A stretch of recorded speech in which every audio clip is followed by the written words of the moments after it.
qualify for the grant or qualify for a vastly reduced grant, which could have a significant impact given that we have approximately 5 staff members funded on the Title I grant. So something that we watch very, very closely, but we're a few tenths of a percentage point away from not having the, again, under the current rules for the Title I grant, having the percentage of low-income students in the town of Brookline to qualify for the level that we currently qualify for. So we watch that very, very closely.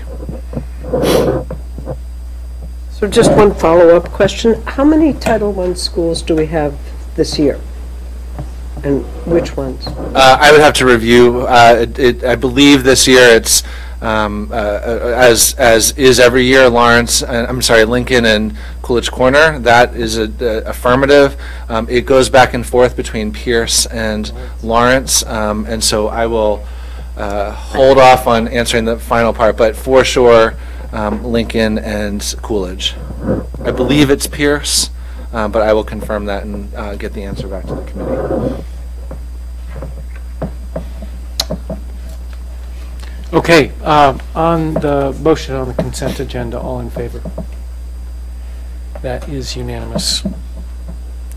We have a joyful event tonight, student recognitions, and I will hand this over to the superintendent. So thank you. We have a wonderful event tonight recognizing 2 high school students who have qualified for and been awarded the annual Massachusetts Association of School Superintendent Awards. Really 2 remarkable young people here tonight to receive those awards. And I have asked our new Dean of Students, Lisa Gilbert Smith, who I believe that was not available when you met on the night when the committee met new staff. So Dean Gilbert Smith is going to share words on each recipient.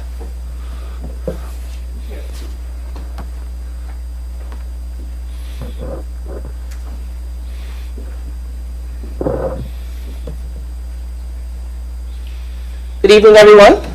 I'm sorry I was not available to meet you all on that night. I believe I had a conflict at the high school, but it's a pleasure to meet all of you all tonight. I send you greetings from my head of school. Would have loved to have been here, but had an emergency. And I'm happy, always happy to fill in and share information about our students. It really is my privilege to be able to share information about 2 outstanding seniors at Brookline High School. It's a privilege to know them, and I'm sure once you hear more about them, you too will feel privileged to have them in this room. I want to start with DeSalle Song. I'm going to read words that were written by her guidance counselor, who is here tonight, Lenny Liebenzon. And I'll start with DeSalle. DeSalle Song is one of my favorite students this year.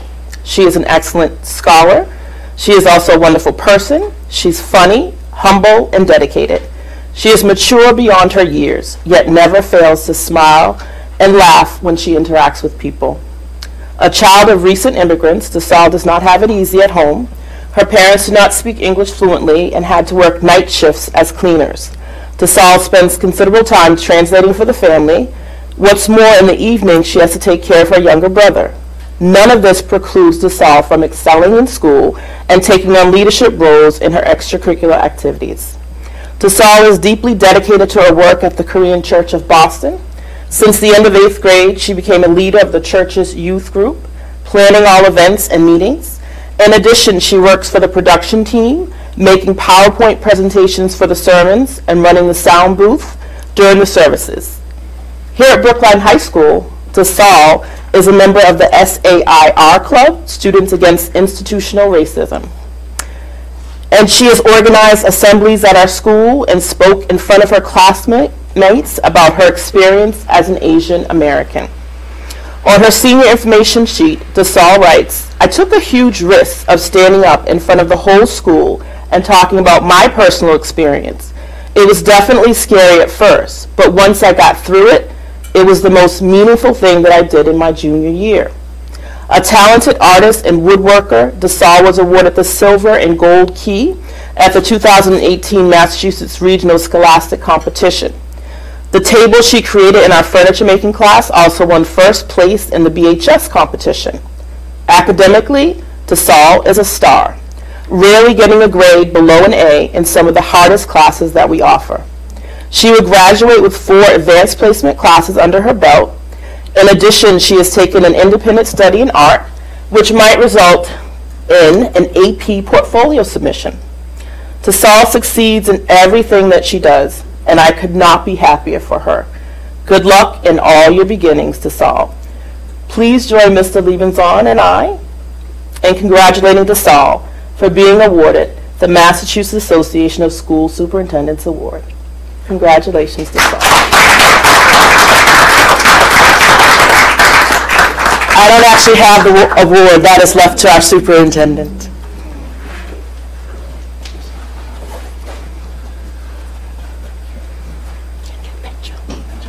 Oh, sure.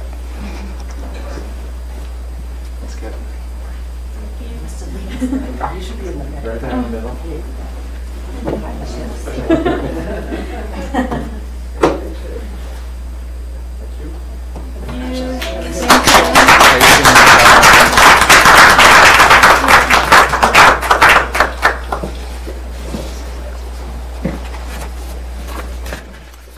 Our next student award is being presented to Kona Brownell.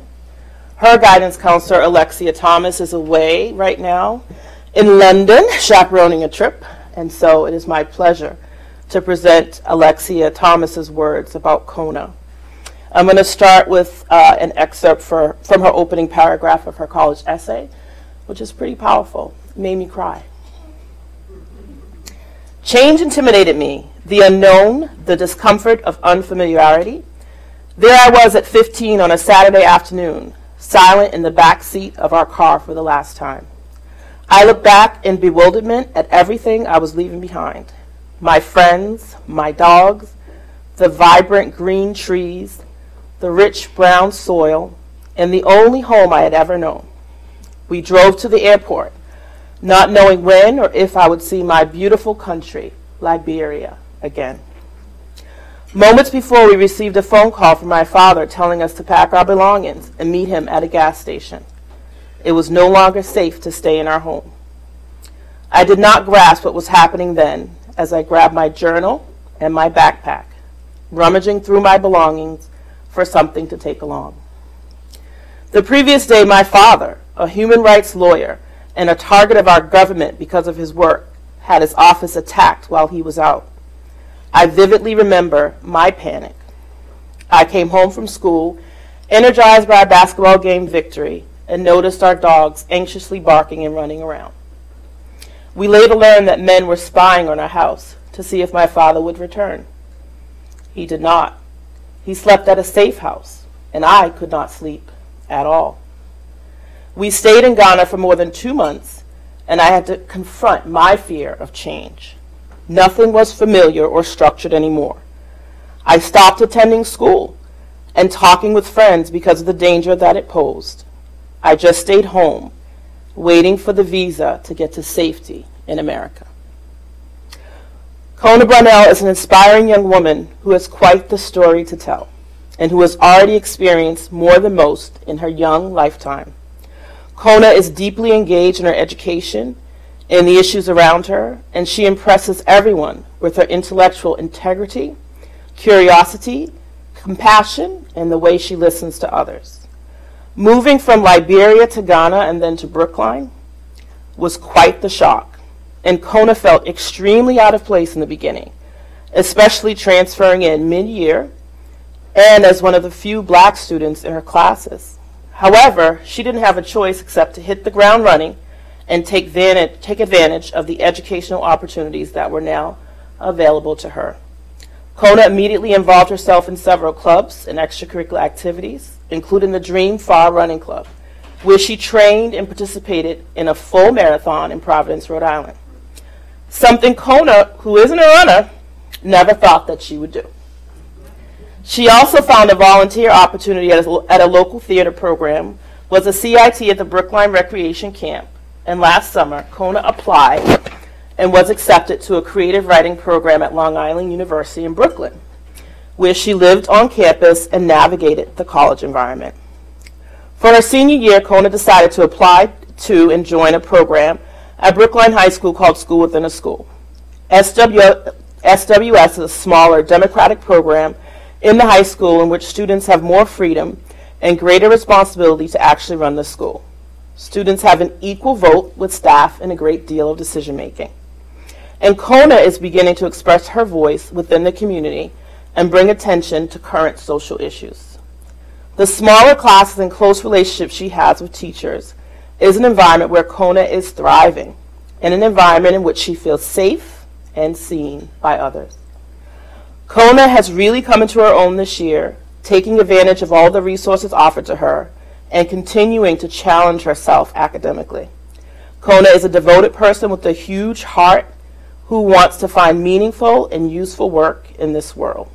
She is a confident and amazing young woman who has the intelligence, perseverance, and capacity for hard work, and I look forward to hearing of her continued success in the years to come. Please join Ms. Thomas and I in congratulating Kona Brownell on being awarded the Massachusetts Association of School Superintendents Award.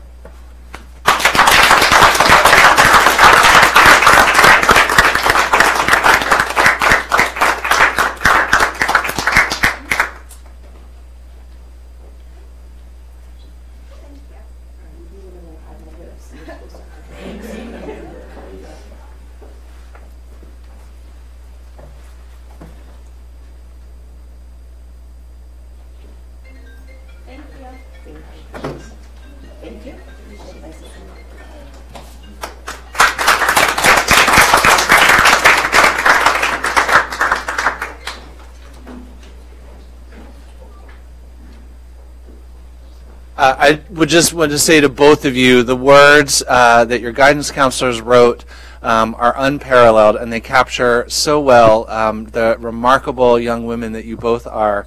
And I thank Dean Gilbert Smith for sharing those words, and again, congratulate both of you on an honor very, very well deserved. And I speak for everyone in the room to say that we are very excited to see what the future will bring for both of you. So congratulations again.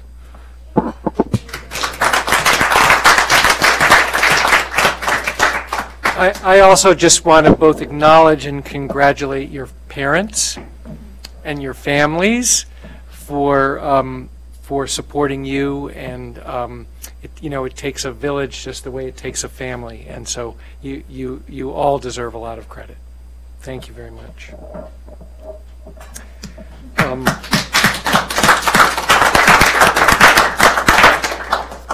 All right, we are at the, and you are all welcome to stay for school committee. It sometimes goes late, but if you have homework or other things to do, you are also welcome to take yourselves as you wish. It is time for public comment.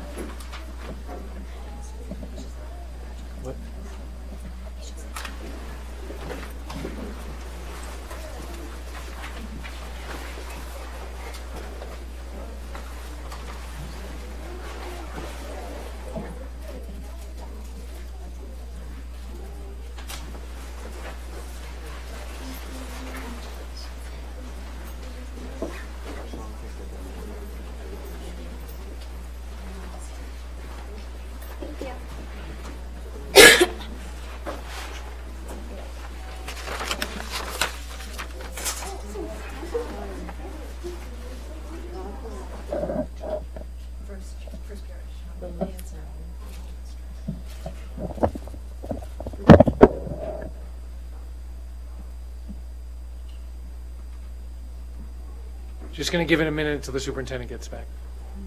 Here he is. All right. First up is Nick Rothstein.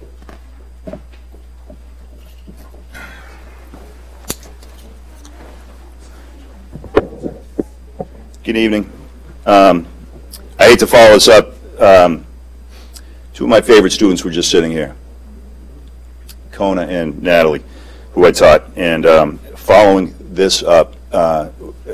that up with this statement is something I definitely did not anticipate and definitely do not want to do.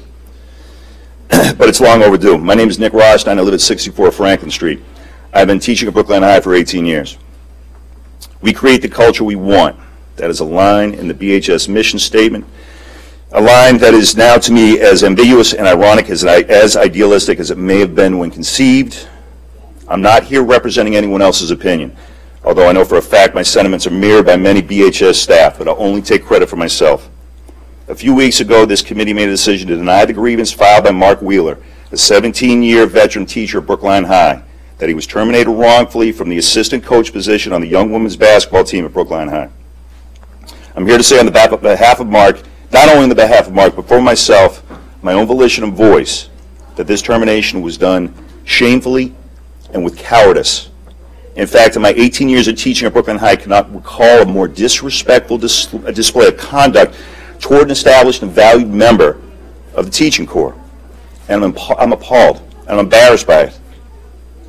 Now, you folks may have had the final say, but you essentially came late to the party. And you were probably democratic and fair on the surface. You heard both sides, you made a decision based on what you heard, but you didn't hear all sides, or as many facts or lack thereof to inform your decision. From the onset, I saw this process as duplicitous. From the handful of families whose children were coached by Mark for years, who never said one word to him before or after his firing, yet wanted him removed. From the lack of transparency and the shadiness of the athletic department. From the unsupportive and undiplomatic attitude from the headmaster and the complete disloyalty from the head coach, Mark stood no chance of having any sort of a representation or any sort of voice. He was never able to address his accusers, never able to explain his never had his infractions explained to him, never able to have a discussion with his players, never allowed to say goodbye. These are players that Mark coached for years. The dozens of Brookline's families, players and staff who tried to speak on Mark's behalf were essentially met with a firm resolve and deaf ears. Residents and other students and other staff members, including my father, who taught at Brookline High for 36 years, were essentially dismissed with indifference. Mark was dismissed in the middle of a season and received no due process whatsoever, a basic tenet of law. There was no formal investigation with any of the accusations against Mark, and only because whatever archaic rules previously established for the athletic department, this administration defaulted to that reasoning, that the AD has the right to hire and fire at will. Bottom line is this, is some families with loud voices, which can translate to clout in this community, wanted him out. They provided only personal verbal testimony. They provided no documentation, zero proof of past offenses, zero proof of any kind. The only motivation that I deduce from what I learned from all the parties involved is either self-interest or self-preservation. Now, while some of you who heard this grievance may have found it trivial, I put to you that this case actually harmed the very foundation, the very bloodline of what this good school system survives, trust between the community and its educators. While some of you think you upheld the decision removing someone who wasn't representative of the culture we want, here's who was fired, okay? In 2003, Mark was asked by former principal Bob Weintraub and former associate dean Jimmy Cradle to be the keynote speaker at the MLK celebration in front of the entire student body. He brought Sojourn to the past, okay, the civil rights trip to Brookline High. He brought Minnie Jean Brown from the Little Rock Nine to the high school to speak to the students. He's gotten BEF grants to create at least 3 classes, one of which is the current American Studies class, which was piloted last year and now has 3 sections, increased from 2. He has been to Cambodia as a chaperone. He was the MUN advisor for 6 years, where he where he went to Brown. He took students to Dartmouth, and then also to Berlin for the MUN conference. He coached basketball, okay, for 8 seasons, 5 of the JV, 3 as a varsity assistant. He created and ran the BHS girls basketball clinic for 5 summers. He served on the board of Brookline Youth Basketball for 4 years, first as an advisory position and BHS coach, and now as an official board member. Does this sound like someone who doesn't represent our culture? Can we at least argue that someone with this contribution to our community over the last 17 years deserves to at least be heard? By the way, Mark's never missed a beat. He continues to teach day in and day out with the utmost professionalism, care for his students, regardless of the treatment that he received from his administration and his community. Recently, I received an email, okay, asking me to review and survey the newly drafted disciplinary code of conduct that Brookline School plans on enacting. We know the document, correct? In it, our new philosophy claims we believe in resolving conflicts by every means short of exclusion from the school. The purpose of discipline must be to understand and address the causes of behavior to resolve conflicts while teaching new skills and repairing the harm done, causes of behavior to restore relationships and reintegrate students into the school community. You also say under the guiding principles that the school discipline will be paired with meaningful instruction and guidance that offers students an opportunity to learn from the mistakes and contribute to the school community is more likely to result in getting the student re-engaged in learning. I'm assuming that this philosophy is reflective of the overall new common practice of restorative justice, which I'm wholeheartedly for, and I commend you all for adopting this. But let me ask you this. If our philosophy now is truly about resolving conflicts, restoring relationships, reintegration into the community, how come Mark got none of this? Why was Mark made to feel like a pariah? Let's assume that for a second that Mark behaved in a way that actually harmed his students and players. If Mark's crimes against the students of the basketball community didn't reflect the community values, why wasn't he offered any sort of reintegration, restoration, so that the whole community could heal? Why did he have to endure parents bragging about how they got him fired during games? And I watched that happen. Why did he have to endure students poking fun at him behind his back in the hallways, which, again, I witnessed?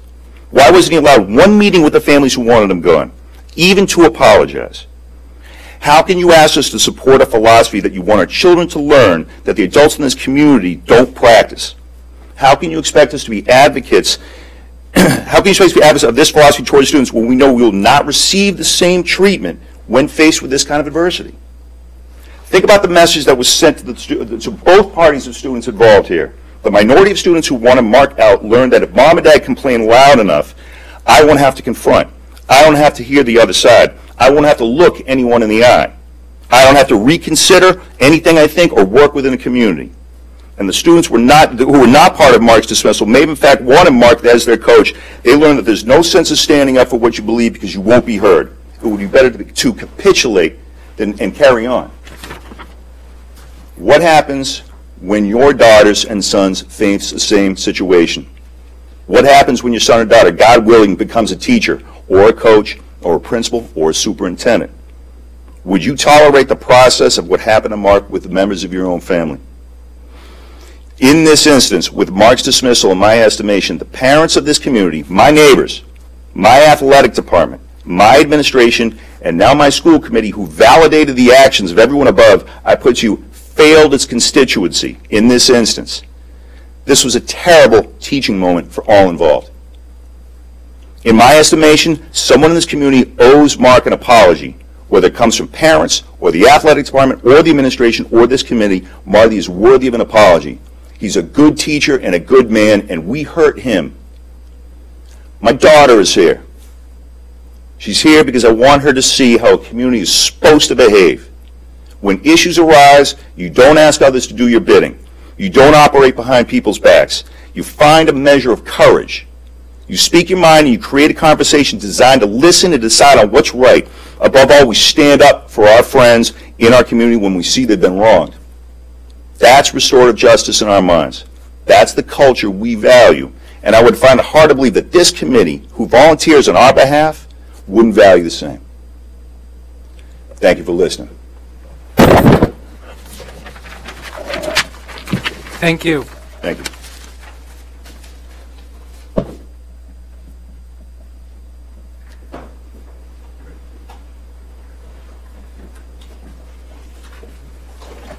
I want to thank Nick for being here, colleague.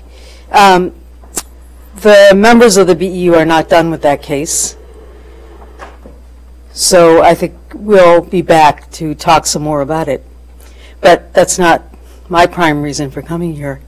I want to preface my comments, which in a way are not unrelated to what you've just heard, by extension, really. I just want to preface it by saying I grew up with a lawyer as a dad. I have deep respect for lawyers. I learned about the rule of law, about fairness, about the ways that the law can be used. I feel very lucky to have had that context. But relying just on legal arguments and doing things because you think you can because you found a legal phrase for it or a legal citation doesn't mean that that's the only option, as you've heard here, even if it's fair to use the legal argument. What I want to mention has to do with not teachers, actually, but food service workers, since you're going to be hearing some more about food service tonight. I want you to know tonight that the community is well aware that a decision was made to drop the hours of a food service worker 1 hour below eligibility for benefits. Can you do it? Maybe. Do you have an argument from a contract? Maybe, maybe not. But even if you can do it, the idea that that is a decision that the Brookline School Administration would make is as deeply wounding to the same values that Nick was just talking about as anything I've heard lately. And I'm really proud that parents and educators are prepared to stand up in solidarity with food service workers in our buildings. And I'll leave it at that, because this is not the only issue that has been brought to my attention. It's been brought to my attention that understaffing is resulting in children not getting food. So we'll find out more. You'll hear more from parents. I ask you this. As soon as that plan is rescinded, please let me know. And maybe we won't have to do as much work on this as I fear it will take. So with that, I'd be happy to talk with anybody offline, in private about this. But in the meantime, I do want you to know that this has gotten out into the community, teachers and parents, and it's absolutely disgusting. So thank you. Thank you. I would ask if there was anyone else who wanted to make public comment in the audience, but I don't see anyone who's not staff. And so, okay, so you would like to make public comment. Mr. Howard.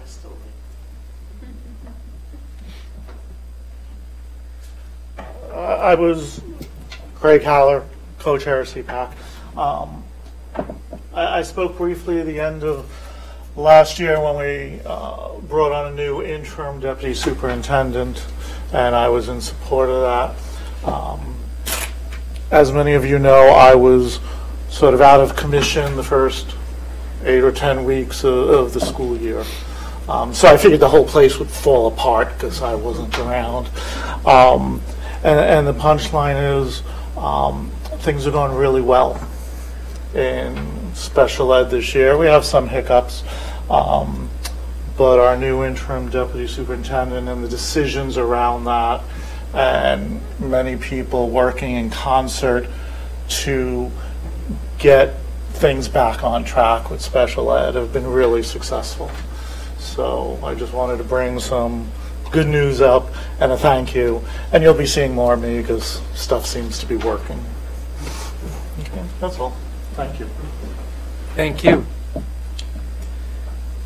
All right. Do you want to lead us in to the next item, which is the fiscal 19 hiring profile? Sure.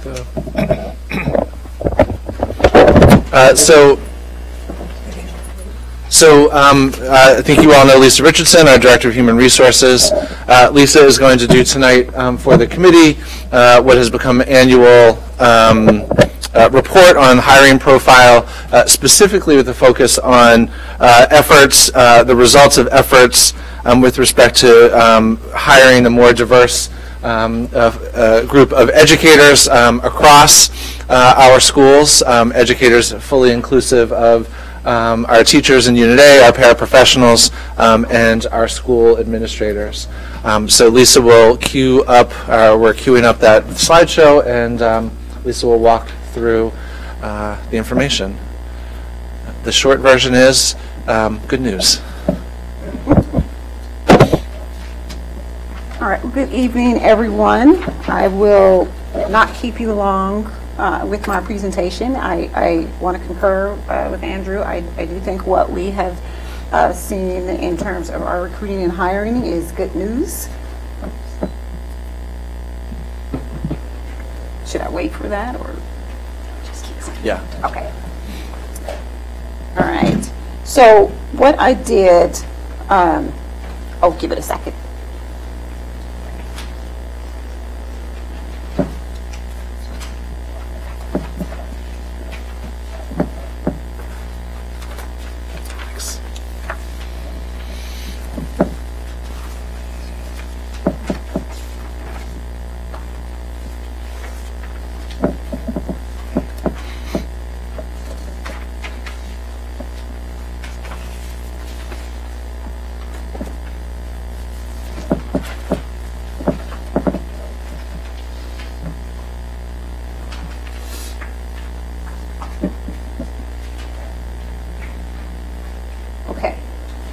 So what you'll see from me this evening is the presentation in 3 parts. I broke it up into these 3 parts because it made sense to explain some of the changes that we made and how those changes impacted our results, and then finally talk about where we could go or what more the district can do for recruiting for next year. Okay? So the first part is what we did. And what you see here are a listing of the websites that we use to advertise, job fairs that we attended, and partnerships that the district is a part of that help us with our recruiting and our advertising efforts. So those top 3 bullets are the partnerships or the organizations that the district is a part of. And those 3 organizations focus on recruiting, recruiting all of our positions, I should say. The School Human Resource Network group is a group of all of our similar districts, and the main goal there is Unit A members, teachers. That's the main focus of that group. I think the second bulleted group there is self-explanatory. That group focuses on school personnel administrators. And then the last group, the Mass Partnership for Diversity in Education, really focuses on diversity recruiting. That is the main purpose of that group, and they are, this year, a particular emphasis will be placed on paraprofessional recruiting because of the shortage of diversity in education at that level for all of the districts in the state. It really is a state-run group, and I am really excited about the work that we're doing in that group, and I think you'll be hearing more from that group. I've asked them to, I've asked the director to maybe one day come and one evening come and speak to this body, just so you can hear what they're interested in doing and where we think that organization can go and how it could really help us in the future in terms of our diversity recruiting. The next 3 bullets there are websites that we use that I have found to be particularly effective in terms of our recruitment efforts. I've tried other websites that were not so effective, and so for dollar, those 3 websites there are where we by far garnered the most applicants and the most quality applicants, and so those are the 3 that I feel confident that we will continue to spend our advertising dollars on. And then the last 3 bullets there are just some information on some job fairs that we attended and places that we've gone specifically to recruit. There are a ton of other places that we could go and will go in the future. Just my first year here, those are the main 2, and then some other smaller ones that we attended. So I'm going to talk a little more about what more we can do as we move through the presentation. So in terms of recruiting, I mentioned to you that we changed some things from my first year here. So when I arrived here last year, one of the things that was happening is the way we onboarded. It was a little piecemeal, so because of the way human resources were structured, we onboarded smaller groups at a time. So we have 4 or 5 orientation meetings with small groups of individuals.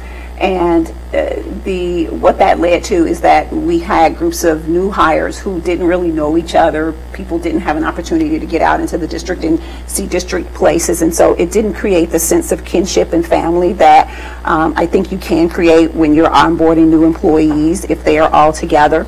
And so what we did is we changed that, and we had one big onboarding day in the district, or it was actually a couple days, but for HR, for human resources, it was one day. And all of our new hires got to have lunch together. They sat together. They heard presentations together. They really got to meet each other and see who was joining the district. They got to talk about which positions they were taking and things like that. And it was very, very nice to see. And it really created a cohort of new hires that hopefully will increase our retention, because as they talk to each other, as they share their experiences, I'm really hoping that we can continue to grow the sense of kinship that we saw on that day.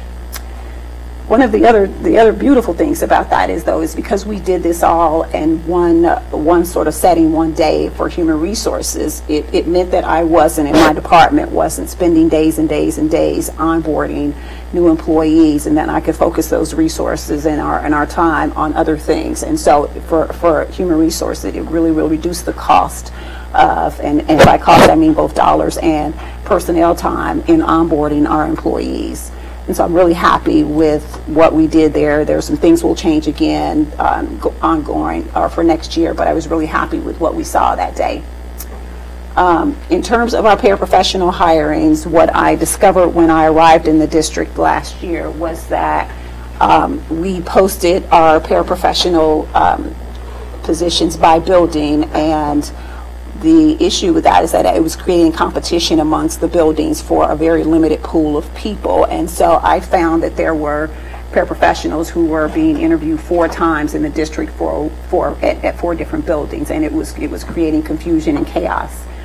And so what we did this year is we posted one position for all of the different paraprofessional positions that we have in the district, and we put together a principal-led interview team that worked tirelessly this summer to staff all of our positions. And so that resulted in the principals have been very pleased with what they have saw. It has made a world of difference, I think, in the profile of the district. It creates less confusion, and it really says to our candidates that the district is a one united district in hiring, and that there isn't 4 or 9 little fiefdoms of hiring that's happening in the district. And it also has, I think, created a sense of kinship among the principals, because not all of them sat on the team, and so you really have to trust that your colleagues who are doing the interviewing are knowledgeable, because you could a paraprofessional could be hired at Runkle, and then something happens and for whatever reason wind up at Heath or Lincoln. But you have to trust that the principal at Runkle did a good job interviewing that person. It also, I think, cut down on time that principals spent interviewing and allowed them to focus on really the more important curricular work and leadership roles that they have in their building, because we have one group of people doing these interviews, and then we would send candidates out to the building, so it allowed them to focus on other things this summer as opposed to hiring paraprofessionals.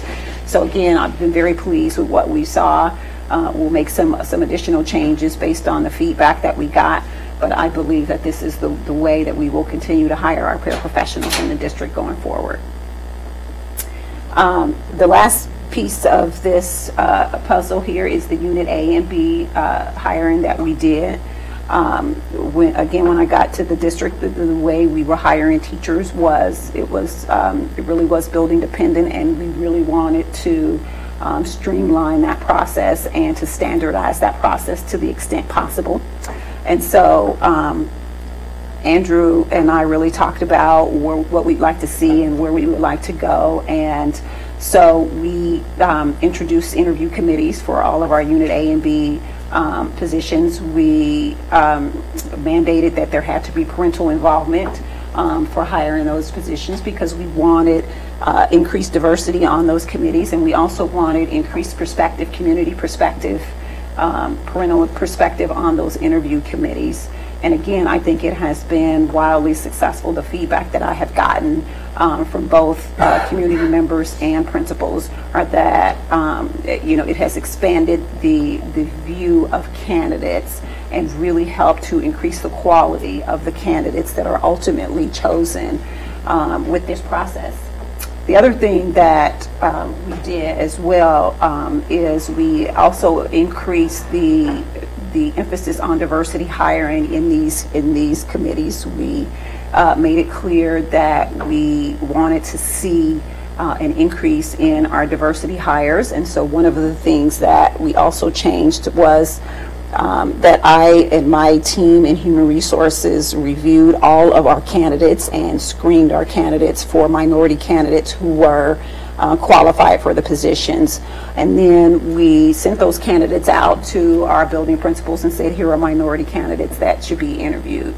The way our recruit and hire system works, you, as a hiring manager, as one of the principals, it's difficult to tell who was a minority and who was not, and so we had people trying to use last names or names to make those kinds of guesses, and that's just, it's not a very effective way to do it. And so the way that we changed things by my team doing the screening of the EEO sheets that we got back and then sending that out, it increased the number of minority candidates who were interviewed and thus were hired. And again, I think it was very successful. And I think it would be absolutely something that we would continue in the future. Okay. So here are results. So I told you what we changed, and here are the results of those changes. So as you can see, things are broken down there by Unit A, Unit B, Unit C, and are non-aligned. And what you have there, what we have here in total is there were 215 total new hires. 64 of those new hires were people of color. In terms of gender for new hires, you could see that 48 of the 215 were male and 167 of that 215 were female. And then there is the overall district staff numbers. So the number that you see there are full-time staff members. I did not include the people who are part-time or who are 80% or 70%. That is just the full-time number.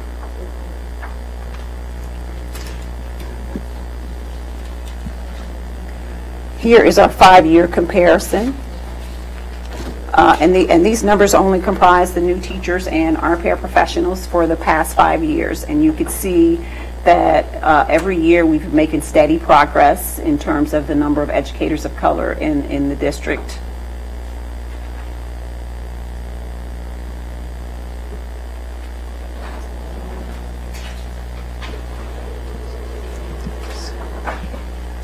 And this is how we compare to other districts for 2017 and 2018. And again, the difference here is that these numbers came from the DESE EPIMS report.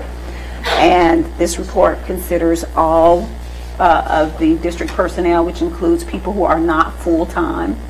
So people who, again, who are 50% or 40%. And so that's why you see the FTE count there as 1,242.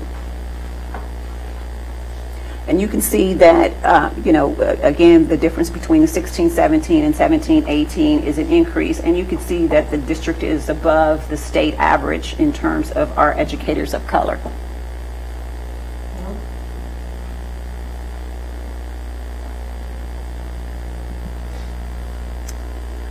And so finally, I just want to talk a little bit about things that we could do for 19 and 20 that I think could help us increase the momentum that we have going and bring even more quality candidates of color and quality candidates in general into the district. One of the issues that I noticed right out the gate, and that was a problem last year and is a problem this year, or was a problem for me this year, is that the timing of our posting and our hiring season is very late. And so for the harder to fill positions, the sciences, the math, the special ed in particular, It makes it really hard to find quality candidates who are snapped up by other districts very quickly. It really puts us behind the 8 ball in terms of when we even start the recruitment process, as I understand it from the other districts of which I speak to about this. There are a couple of districts that are nearly completed with, they're nearly completely done with their hiring by the time we even start. And so that means that they have had their choice or their pick of the best candidates that were out there. So, sure. Do you want to switch to the end of the questions? Or is Oh, no, go ahead, please. So on this, how much of this is tied to overrides in years where we've had overrides versus how much is tied to just our general budget calendar? So I was gonna go there next. The override is that's a particularly difficult situation for us because of the timing of the overrides and how long a process that is. And so, I've only been here for 2 years, but I will tell you that this year was harder than last year because the override was happening. And so certainly that is the timing is everything. And so certainly override years are particularly difficult, but I think just in general, the timing of our budget process is just very late in the season. And for our paraprofessionals and our particularly difficult positions to find, it just means that the quality of candidate that is left out there by the time we start our process just is not as good, and there just are not as many as when other districts have started their process. What would be the ideal time for when you would hope to post these positions? So for me, I'm from Ohio, and so we did this in January and February in Ohio. But as early as possible, in this district, this is my second year, and so there are people who are posting anticipated openings in February and March. And I would love to be one of the, I'd like to position our district as one of the earliest posters out there, so.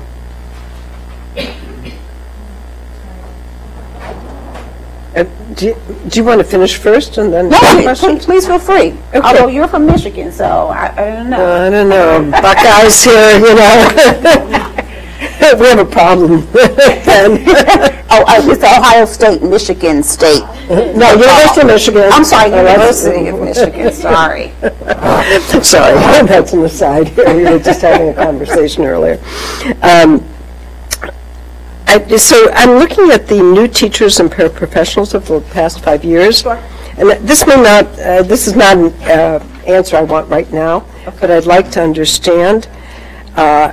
In 2014 and 15, we hired 68 new teachers or 83 new teachers. And then for 16, 17, and 18, it's gone up almost twice as much. Sure. Did we count the paraprofessionals in those numbers in those other years? Okay. My sense is not.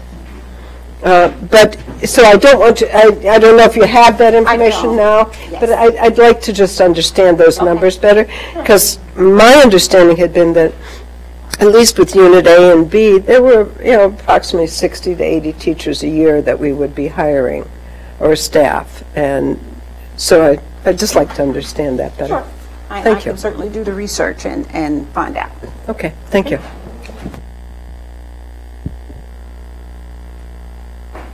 Anything else? Okay. Sure. Yes, I have a question about, so the Unit A staff, approximately 18% of the new hires are minorities. For paraprofessionals and administrators, it was more than twice that percentage. To what would you attribute that disparity? So I think there are a lot of reasons why, the paraprofessionals and the administrators were a higher percentage of people of color.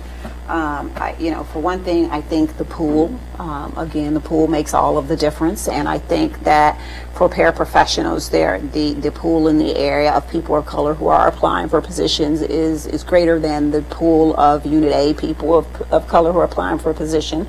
I know, for instance, last year in Massachusetts, I think the number of teachers across the state was like 5.4%. So I think the pool makes a huge difference. And again, I think the timing of when we hire our hiring season starts for Unit A. I think again it makes a huge difference because there are so few in the state. And all districts in the state want to increase their diversity. So I think that the districts who are out there first just get the first pick, frankly. Sure. If I may, but to answer a little bit of your question in a different way, one of the good things about hiring the number of paraprofessionals of color that we have, oftentimes we will hire into teaching positions people who have had those positions. So it's a good thing that we have a large number there in terms of for our future candidates. So another question I have is, you mentioned as an example the Runkle principal interviewing on behalf of the whole district for certain positions. My only concern with that is, does the Runkle principal have an awareness of all of the building's needs, and who else is involved in that process? So there were several principals. That Runkle was just an example. There were principals and coordinators on this team. So the Runkle principal was there. There were times that the BEEP principals were there. There were coordinators from the high school and the elementary there. And so I wanted the committee to be representative of everything that you would see in the district so that people would feel confident in the process. And so, you know, we did this every day for several weeks this summer, and the team would change depending on people's schedules. So there were times where there was the Runkle principal, the Pierce principal, and the Heath principal, and a coordinator, and then there were times there was the BEEP principal, and so the committee varied just for that very reason and that very purpose. I also have another question about the timing, and I'm wondering how many, do we have a disproportionate, do we have a normal number of positions that are coming open over the summertime period and very late in the process, or do we have a higher number, and might there be something that we could do about that? People resign and move on when they do, but in terms of what we could anticipate, because I said it probably would be better if we used anticipated openings, I think we could take a look at our past couple of years and take a look at the number of positions that we've hired and use that number sort of as a guide to anticipated openings. I was just here last year, and so it's hard for me to give you a longitudinal answer about that, but I believe very easily